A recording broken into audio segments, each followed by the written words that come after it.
Danielle Clough, aka Fiance Knowles, is a South African needlework artist known for her vibrant, expressive works, which are characterised by bold colours and packed with a love and a joyful visual impact that makes them instantly recognisable and highly desirable.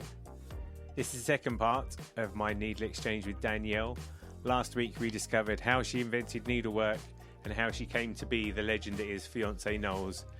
This time we dig into her colour theory, which is something really fascinating. Like, Danielle's work uses colours in ways that are just magnificent, and it's great to understand the science behind that and what her philosophy about this is. It's something that she also teaches online as well. We talk about procrastination, we talk about commercial projects and more. We talk about an interesting collaborative project that she's got going on with some fellow creatives in and around Cape Town. And obviously we dig into her favourite types of music, favourite types of books, all those kind of juicy things. We find out an interesting secret that not a lot of people know about Danielle, something that I think she's working through. But as is bound to be the way when you talk to Fiance Knowles, it's a great chat. I absolutely love her. I love her work. I love her as a person. She's a darn fine individual, and it's been an honour having a NeedleXChange with her. So I hope you like this one. I'll be back next week with another conversation with a different artist. And if you like this show, please do leave us a review on your favourite podcasting platform. That would be amazing.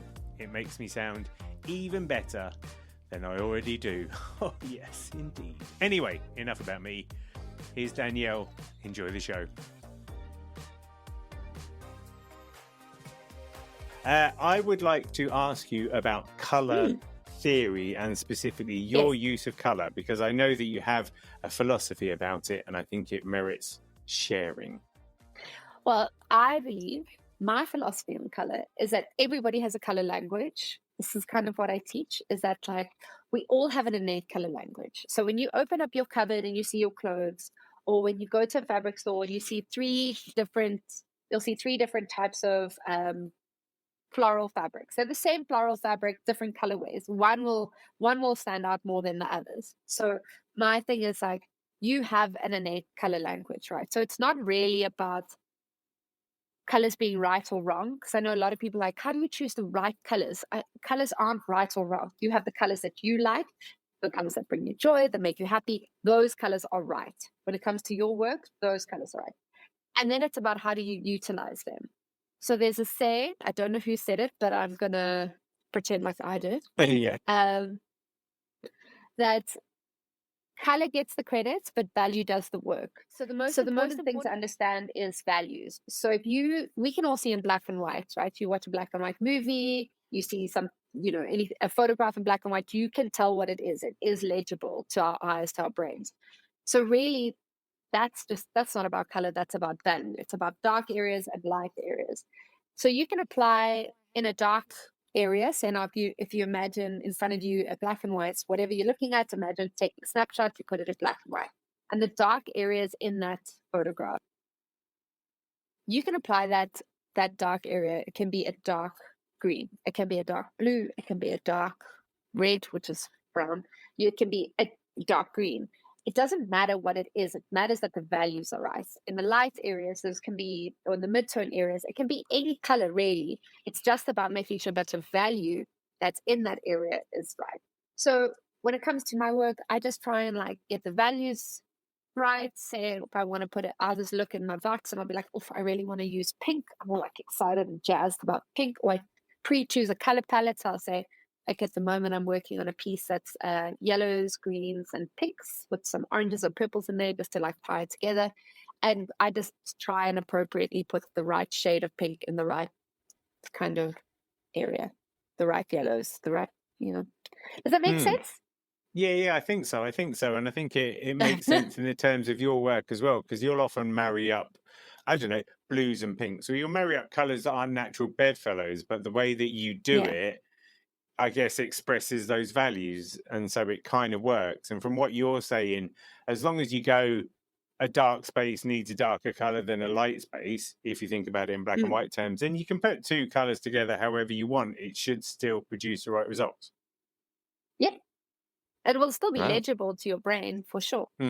Hmm. So yeah, so everything really just works on values. So like even when you look around and you think about a spectrum. So I teach like 1 to 5. So a very light, a mid light, a medium dark, and a dark.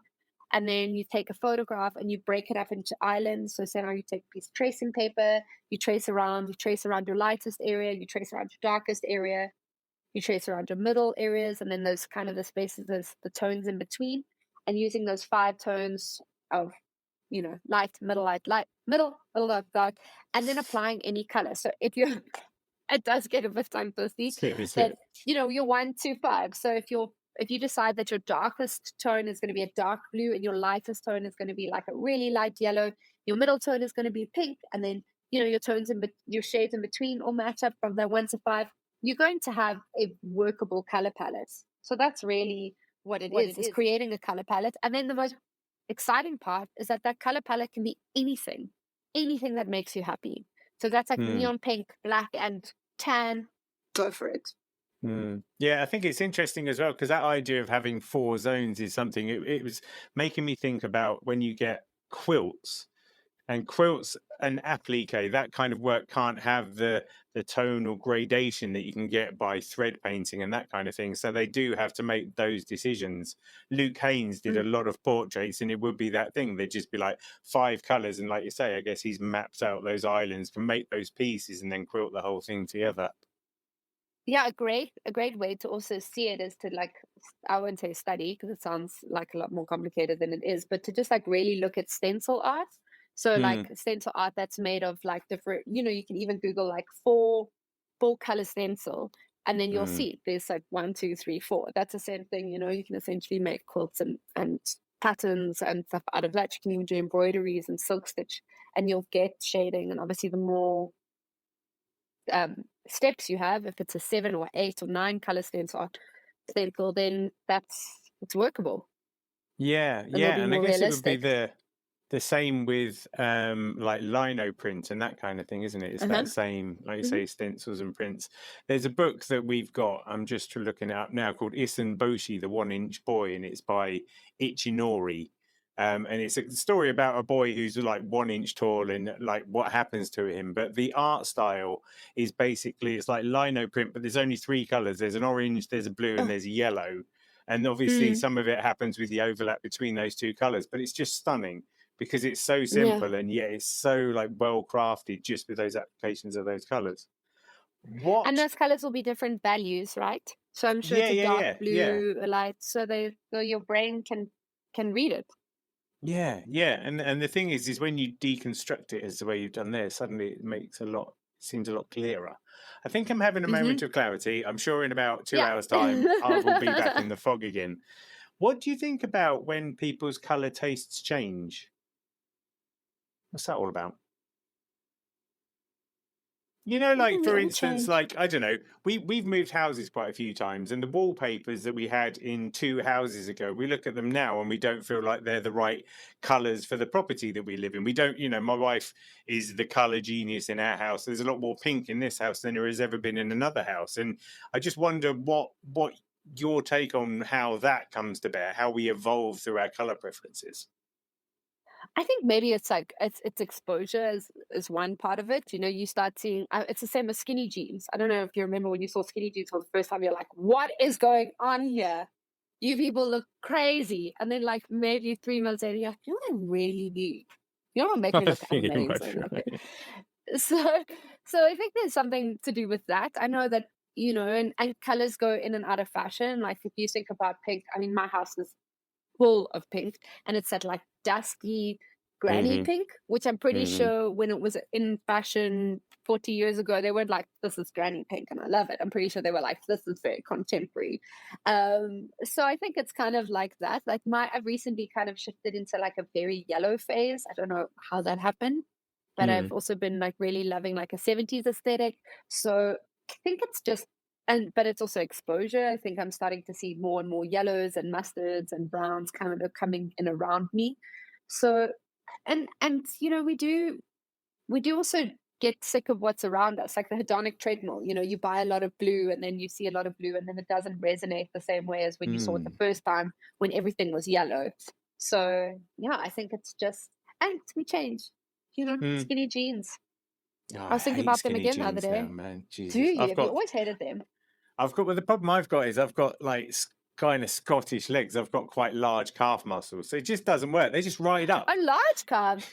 Yeah. I'm very good at like heavy lifting. So the bottom's wider than the top. No, I'm not like a freak. Like I've got quite big thighs as well. It's just that skinny jeans and me just aren't happy because, like I say, what happens is over time they just slowly ride up, and then I'm like, now you can see my ankles and see what horrible socks I'm wearing. Do you find that color evolution thing, is that something you can feel when you're making work? Like you might be stitching a certain color way as an average, and maybe you go, actually, I'm getting a little bit tired, or is it quite fluid, or is your use of color dependent on the subject matter? I think it's very fluid. Yeah, I think I can see the evolution. I can see there's times where I go through stuff, but then it's funny. It's like I keep trying to break a certain pattern of like very strong orange, very strong warm tones, and like and solid blue and purple shadows, and then I see myself kind of like going back towards there. So I'm trying to consciously limit myself and to break those patterns.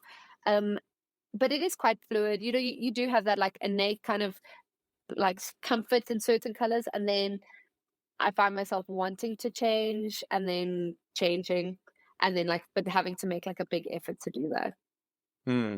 I Did guess that your answer your use of question? colours, yeah. There's no wrong answer here, I don't think. But I think I would always say to people, like if they were stitching something that was quite big of a certain colour palette, it's good to have something small of a different colour palette, just so that you can give yourself that break when you need it. But I guess with your Totally. work, your use of colour is you're fairly across the spectrum. So I guess you don't get too bored. Like this piece that I was talking about that I'm doing is 4 shades of blue. And already I can tell I'm getting a little bit bored of it. So I might have to do something that's a little bit yellow or something. Yeah, just to kind of. Yeah. A lot of my color choices are because of that feeling. Is that, you know, I'll be working with something, especially in the beginning when I hadn't really figured out color. It's all been very like natural, like intuitively built. I'd be like working on something and I'm like, if I have to see another shade of orange, I'm gonna put, and then I'll just be like, okay, I'll get green. I'll just grab the green and I'll figure out like how to, and then I'll see it in the box and it looks so juicy and I just like have to use it and I'll grab it and I'll just figure out where it belongs, you know? So there's been a lot of that in my work, and then like figuring out how to use it, which has kind of built the understanding of values and color. But that feeling, I know it so well. That feeling of like 4 shades of blue, absolutely not. Absolutely not. I know. It seems like a good idea. It's a valid thing that I'm doing, but I must admit I'm just a bit like, oh. And it's going to be beautiful when it's done.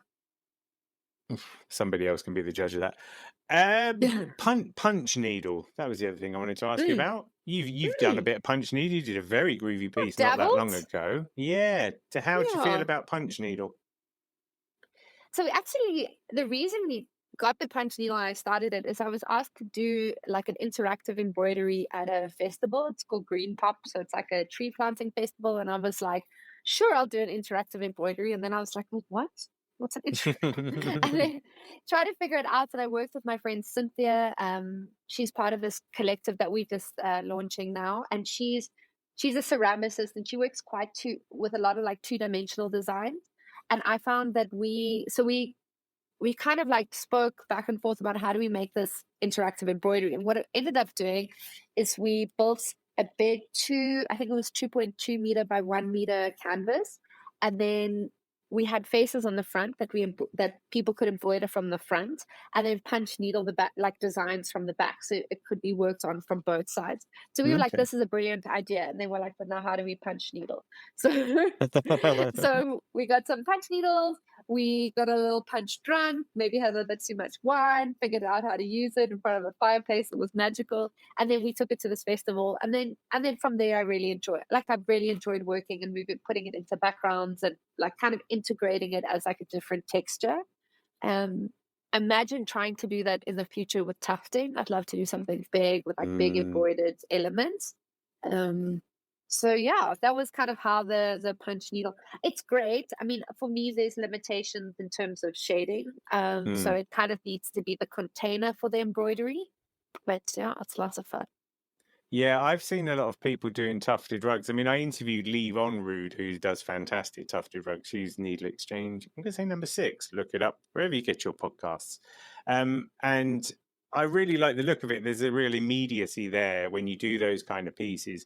But you did one that was Yeah. particularly catching. I'm trying to find the name of it, but it was of a sort of a lady, like just the jacket was like greens and yellows and reds and Yes. symbols on them and all those kind of things. And just the texture of that was almost like it was a perfect fit, because what the face was embroidered, very kind of Mm. smooth and elegant. And then you just got this real like jackety thing going on. Yeah, that's I can't remember what I called it. I think it's looking back, something like looking good, looking back, or something along those lines. So it was a part of it, a 3 series of somebody looking kind of like in the distance, somebody looking straight into the camera, and then someone looking over their shoulder. And it was part of the exhibition that I did last year at Paradigm Gallery. I did a Mm, show called Sunstrings Attached. So mm. yeah, so it was part of that. I love doing that. I've actually been approached recently to do another portrait. I don't know, fingers crossed it works out, but another portrait in that style for magazine, and I'm excited to take that again to another level. Yeah, that's very groovy. That's very groovy. Tell me about the collective. That sounds interesting. Oh, very exciting. Very, very excited about this. So we are called Coda Collective, and we are working towards a show. So there are 4 of us at the moment. One is a oil painter, another is a painter who works more like 2-dimensional painting style, and then Cynthia the ceramicist. So and we're working together on a show. We're doing our first show, like our mini launch show in September, and we've got our location, and yeah, we're doing a couple collaborations. We're all collaborating together with Cynthia to do like ceramic. I'll be doing like a ceramic embroidery piece. Andrew, he's painting on ceramics, and he's doing like a very Western style thing. And we're just kind of trying to create, because we all have done shows, we've all exhibited, but we wanted to kind of see what it's like without the guardrails of a gallery. Brilliant. I say that I worked with Paradigm in Philadelphia last year. I love them. I'm super excited to do a show with them again. I've also only ever done, other than with them, only ever done shows myself. So Mhm. it's not kind of new for me, but for the other artists, it's quite exciting for us to like build this thing together. And we'll be doing workshops through the show, collaborations. So yeah, and then hopefully build up a system where we can bring in other artist friends, and keep making a platform where we have like a little bit more autonomy on how we present ourselves, and yeah, build our careers and our creative energies together, I guess. How does it feel to be collaborating with people of different disciplines? I guess that's quite different to other collaborative jobs you've done. It's exciting. I mean, we have a lot in common, and we're close friends, so we'll be like, we just did a 5-day hike in Nature's Valley. It's a beautiful, beautiful part of South Africa. And we're all like on this hike, and we're all together, and we're like, wouldn't it be cool if we like did a piece that's like from one of the photos on the hike, and then like Cynthia can like make this, and we just get all like so jazzed about it. It Mm, obviously has its hiccups, well, not hiccups, but it has its nuances, because we're also friends, so we've got to like figure out how to like be completely diplomatic, and like sometimes I was saying, sometimes it feels like a little bit more of like a consensus than a collaboration. We've got like WhatsApp yeah. polls, like, what are we going to call this? But this is actually, Mm. to keep the friendships going. But it's amazing, and it's really beautiful to work with people you love in such a passionate way. Yeah, because there's nothing like, oh, I'm trying to think. I'm sure there's a phrase that's almost like, when a community decides about an art project, it's like the most boring art project you've ever seen. Because there's so many Yeah, opinions, isn't it? You don't really get that fire that you can get with like 2 people working together or something. exactly. So there's 4 of us at the moment. Well, 4 of us as a core. Um, and yeah, there's obviously always like a little bit of a sway, so that takes a bit of negotiating, but it's great. We also kind of doing this with with our own autonomy inside this like group. Mm. So we all have different skills. Like Andy and Olivia, who are part of it, they have done a lot of shows, like a lot of proper, I say proper shows, like they've done a lot of like, worked with a lot of galleries, understand things like artist statements, things like that. From me, with a corporate background, like I'm just like makes up and figure out what to do with it. But they have like real like understanding of how to like build a proper show.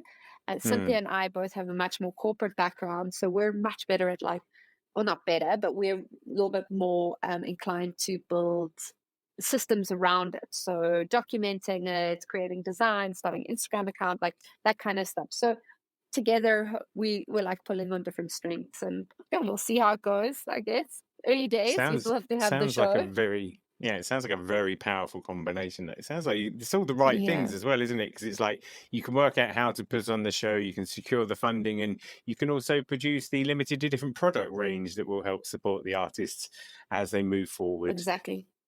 Yeah, Yeah, yeah, yeah. even Cynthia and I are we're going to do a collaborative workshop. So I've done workshops with her with block printing on fabric. And then it's like, well, we can block print one day and stitch the next, So really creating like interesting interactive workshops that can bring people, just a lot of joy, and being involved in that collaboration themselves. Yeah, yeah, yeah. Are there any other like projects you've got on the horizon? Maybe this magazine thing, which I can't say Mm-hmm. much more about. But no, my focus really is on the show. So I've finished Yeah. 2 pieces so far, nearly finished the third, and trying to lead into that, not let the corporate kind of distractions keep me away from actually building a body of work, which is really difficult for me because I'm so used to briefs and guardrails. So then to kind of just go like into the ether and make stuff is I can find quite challenging. Well, I suppose the And I have collaborative one thing. other. No, well, I was just going to say, I suppose the collaborative thing in some ways is a bit like you're going into the ether, but you're holding someone's hand. So in some ways, that's a nice in-between phase, right? Totally. And to have people that are so supportive, whose like creative opinions you just trust so much, is just it's really, really special. Joanne, but you're about to drop a bombshell. Oh, I don't know when they're coming, but I have been working on, and it took about a year because it was a personal project. So I took on all these distractions, a pair of boxing gloves. And they are currently sitting with, I'm super excited. So they're currently sitting with Jason, who makes them in Florida, makes gloves. So we're working together on them, and don't know when they're coming, but they're coming, and I'm so excited. I hear they're going to be a knockout. Nice. Yeah, there we go. I'm here Gloves all are day. off. Right, I'm going to move on to some hardcore questions now. We've done all the easy, Okay. what is art and what is color theory questions. Do you Yeah. have a favorite band / album? I've been loving Little Sims at the moment. I don't know the name of the album. I'm just doing like Little Sims on Spotify. And a classic, also little, is Little Dragon. I'm like I'll always go back to Little Dragon, always. And Jamie XX. Oh, yeah. Have So you we heard got his new 2 album, his littles new and single? Jamie X. No. The latest one. Oh, He's yes, got one yes, I that's have. came Yes, out I about a have. month ago. It's really like Yes. upbeat. Like he can often be a little bit dark feeling, Jamie XS, can't he? Whereas this Yes. one's like a proper Yeah. bouncy summer tune. I love that. Do you listen to, I'm guessing you do listen to music when you're working or you watch South African soap operas, but do you have different types of music for different types of projects or anything like that? I just listen to music at work. Do you not? I'm shocking. I'm absolutely shocking. I just fill my brain with trash. I rewatch stuff. The Sopranos, which is not trash. The Mentalist, House. Okay. Absolute, just, it's shocking. CSI, and a lot of CSI.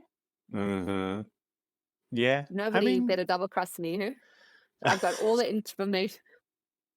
I'm pretty sure there's police officers who are like, oh God, we've got another one here. We've got someone who thinks they're a forensic detective because they're just like, should we put some powder down? Something or other. So that's interesting. Is that because you just want like hubbub and you don't need to pay a lot of attention to it? That kind of thing? because I'm thinking, I think I like get into my own head. So the TV kind of is like company, especially that's why I think I've thought about this a lot because I'm obviously have a lot of TV shame.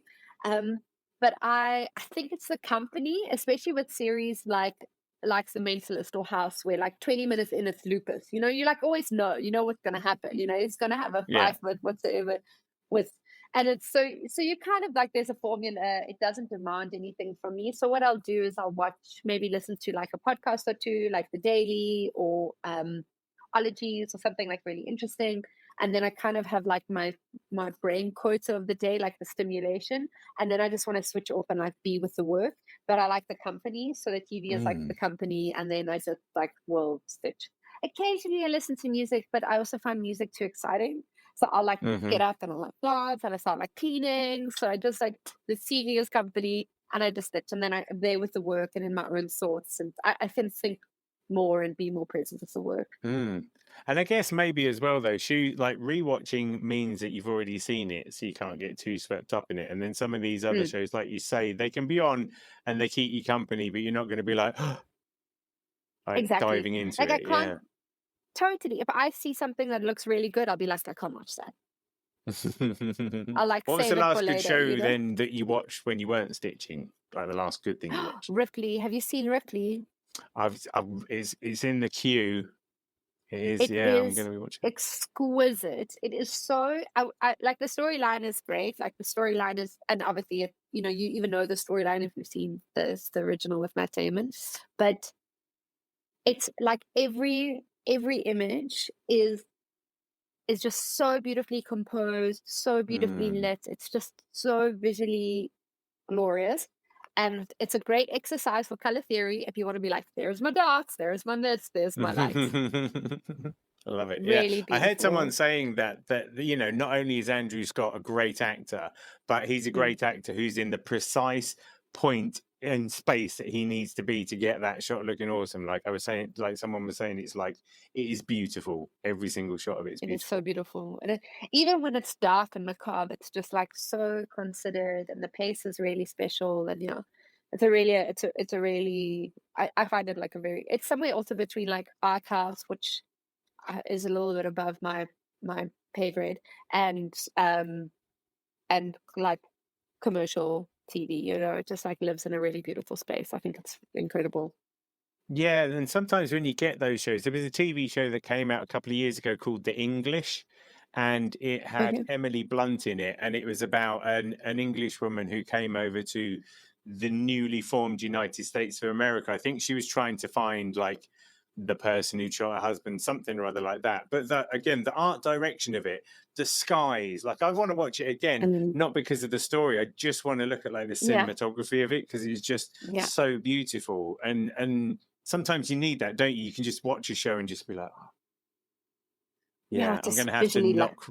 and Yeah, I'm going to knock Ripley up the list of things to watch because we keep yeah. saying it. We just watched Andrew Scott in what is it? To Get All of Us Strangers. I think that's what it's called. The film that he was in. Oh, I've heard it's very good.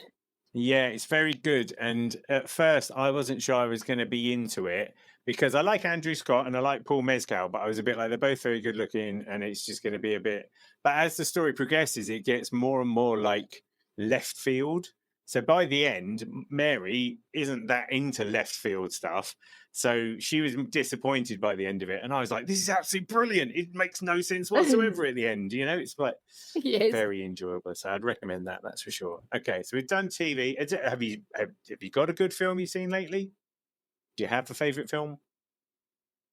A favorite film. Oh, also don't judge me. I love Pain and Gain with with The Rock and Mark Wahlberg. Which They're one? wrestlers. It's based on a true story. They're wrestlers that they like. They kidnap this guy, and they're like I don't think bodybuilders. I've They heard of kidnap a that. guy, and it's like super saturated. It's kind of a dark comedy, crime, true story combination, and I don't know why, but it just it works. It works for me. Yeah, yeah. I Uh, mean, beauty's in the eye of the beholder. There's no reason why we should. You know, I don't judge any of these things. I just take a note of them and think, and That's pretty Oh, good. do that. And The Sopranos. I'm a huge Soprano fan. I may or may not have the game that I absolutely destroy at, I love it. but have no one to Um, play because nobody loves it as much as I do. yeah, right. Yeah, you're one of those. Yeah, no, not going to play it. My sister-in-law is ridiculously good at Boggle, which is a game where you kind of shake cubes that have got letters on them, and then you have to look and make as many words as possible out of it. And it's so annoying to play. What have you last good book you've read? Do you have a favorite book, that kind of thing? I am a huge fan of Victoria Finlay, and she wrote Colors Travel Through the Paint Box, which is kind of like each chapter is a different color, and she talks about the history of the color as well as her journey with the color, and she's just incredible. I think she's one of my favorite writers ever, and she's come out with a book I think a year and a half ago called Fabric, which is like this big. But every now and then I get into that book. So yeah, she's hands down my favorite writer. And then obviously not obviously, another book that's also thread related is through I think Through the Eye of the Needle, the book by Claire Hunter. Yeah, through the Yeah, is it through the needle? Yeah, it could be. Yeah, I've got it. Through the I've got it. Needle. Yeah. And she also just love how she writes about the history of needlework, and she just puts them into different chapters and just gives such an amazing perspective on different elements and even different like psychologies around needlework. It's yeah. There's I read a lot of books about needlework. I don't It's know. interesting, right? Because in some ways you're not dissimilar to me. Like I sort of meandered into the world of Mm, needlework to whatever position I've got, and I think you're similar. And then, how yeah. much do you find that the broad context? I don't feel like it affects you, but like the same as me. After a while, you have to go. Actually, needlework's a thing that's been done around the world for millennia. I ought to just Yeah. give that some consideration. I don't know what your feeling about that is. I think for me, I was like so determined in the beginning to not know anything about it once I realized that it was that I hadn't invented it and it had been around for centuries and that I was like, I don't want to know the rules. I don't want to know the traditional way of doing stuff. Like I would just use any fabric I could find, any thread that I could find. And I was like, I'm not going to be told that I'm wrong. I just don't want to know what's right and what's wrong because that's just going to stifle this thing that I love so much, And Hmm. because I was studying and I had all these other creative outlets that were actually my job, I was very protective of keeping needlework just my thing that didn't have any expectations on it. It didn't have any pressure. It was just mine. So I really kept myself as far away from like how-to books, craft books, history, traditional techniques, all of that. I just didn't want to know. And then I think after I gained like confidence in my style and confidence in the way that I was approaching it, and it started like moving into a different territory. I was like, oh, this is kind of cool. Like, oh my gosh, I didn't actually know that like black work was from this, and this is how the stories were told in black work. When information comes into your orbit, and then I was like, it's kind of amazing. And then like, oh, I didn't know. I never thought. You think about pictures of Henry the Eighth and like him painted up there with this like a ridiculously big hat and these robes and like his book ass, and you kind of like, oh, that's all actually hand embroidered. That's mad. Yeah. And then like I started getting really excited about the history of it because it no longer like hinged itself on being uh it didn't feel like repressive. It felt like, oh, I'm actually a part of this. Like now I'm this tiny, tiny, tiny, tiny, tiny, tiny little speck on this massive ancient, ancient, Mm, ancient like path of its rich, like multicultural, multi generational legacy that mm, is innate in all of us. And like realizing like we have been as humans have been embellishing cloth since the beginning of wearing cloth. Like we can't mm. help it. We want to put stuff in our hair, we want to put stuff in our ears, we want to put stuff on our clothes. And that's like so rad. And then just being like getting really excited about it and then just wanting to soak it all up. So I think that's kind of how the shift happened for me. I can see that, and that makes sense because it's kind of like you don't want it to define you. You want to forge your own version of this thread sketching that you invented without being told about how it should be because it was done like that in the 18th century. But yeah, then there comes a point, isn't it, when suddenly you're like, wow, like this stuff's amazing, And I think it just Yeah. is. I can remember going to Guatemala on a holiday and just seeing some people who had embroidery on their clothes and just being like, yeah, we're all part of this thing.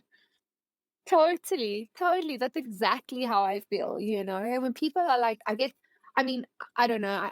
I'm open to being wrong. I'm pretty sure I'm wrong about this. But when people are like, what is it like doing this granny art? I'm like, it's not granny art. You are seeing it through a single lens, and you're imagining. I was like thinking about like English style or like Anglified, like embroideries that debutantes did. That is one tiny, tiny, tiny spectrum of what embroidery is. Just think about South America. Do you think about that as, those hapiles, I think they call, I can never pronounce the right word.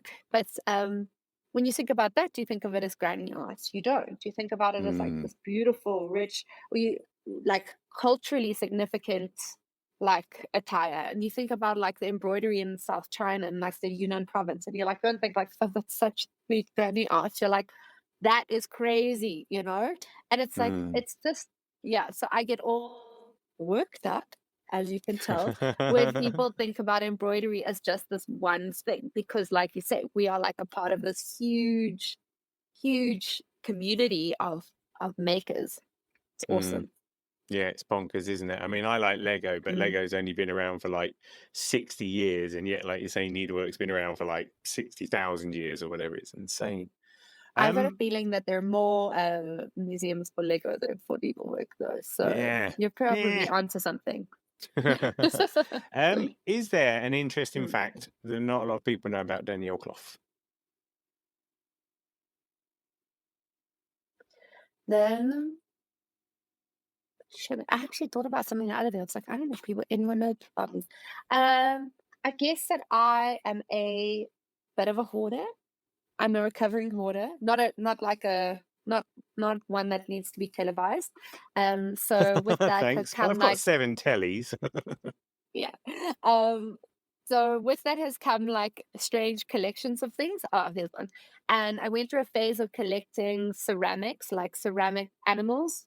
I had like tons of ceramic animals. And I maybe had about like 30 of them or at one time, 30 to 40 ceramic animals. And then when I was in the recovery phase of my excessive collecting, I started leaving them around Cape Town. So I like would hide them in restaurants and put them like in flower beds and stuff like that. So there was a period of my life where I was a guerrilla ceramic graffiti artist, I guess. Yeah, I love that. I used to know someone who she's still like makes needlework and stuff now, but back in the day she used to be known as the fastener, and she would make like small amigurumi figures and then like cable tie them to lampposts and leave them for people and stuff. I love the idea of that. The other thing that made me think of though is like in the ceramics industry, there must have come a point, let's say it was 100 years ago, when suddenly they worked out how to make anything out of ceramics, and then they went, let's make everything out of ceramics. Because when you look around some of these vintage shops, like the amount of random things, if you want, I don't know, 4 carrots balanced on a pickle barrel, someone made it out of ceramics. They made everything, didn't they? Totally. No, they were mess. And there's a secondhand store where my little studio is, and obviously somebody decided to get rid of their collection or pass or something, and they were so into terriers. They are just Yorkshire Terriers, ceramic Yorkshire Terriers all over that shop. I mean, they framed pictures. They're framed that just have terriers on top that you can put your own picture in. I mean, there must be 40 different types of terriers in that place. And that means that there are 40 different ceramic people who are into terriers. Yeah. That's a lot of terriers. A lot of ceramic terriers. And at some point, the ceramics company went, yeah, we can make another terrier. They never went, yeah, we've got enough terriers now. They're like, no, why not? Well, why do we do one with a bow on its head? We don't have any bows on their head. That's a great idea. These are going to sell. These are going to fly.